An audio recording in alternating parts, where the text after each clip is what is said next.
भोंदूबाबा खरात प्रकरणी काँग्रेसनं विधानसभेमध्ये स्थगन प्रस्ताव आणला। भोंदूबाबाच्या संपर्कात आलेल्यांची HIV टेस्ट करा, विजय वडेट्टीवारांची मागणी। तर भोंदूला साथ देणाऱ्या नेत्यांचा राजीनामा घ्या, नाना पटोले आक्रमक।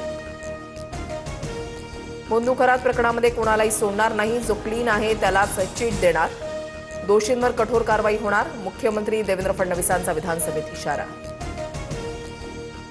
नाशिकमध्ये खरातच्या कार्यालयाची क्राईम ब्रांचकडून तपासणी, कॅनडा कॉर्नर परिसरातील ओकस कार्यालयाची तपासणी, पीडित महिलांसमोर पोलिसांकडून गुन्ह्यांचा पंचनामा।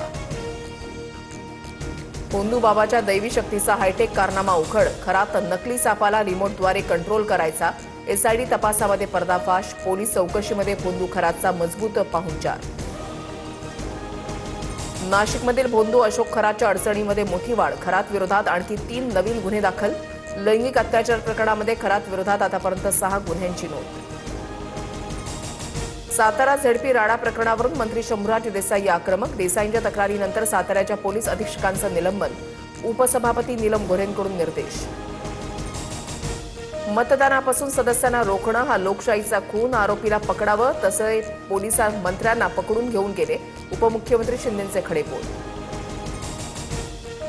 सातारा जिल्हा परिषद राडा प्रकरणाची योग्य ती चौकशी केली जाईल, वस्तुस्थिती तपासून योग्य कारवाई करू, मुख्यमंत्री फडणवीसांचं आश्वासन।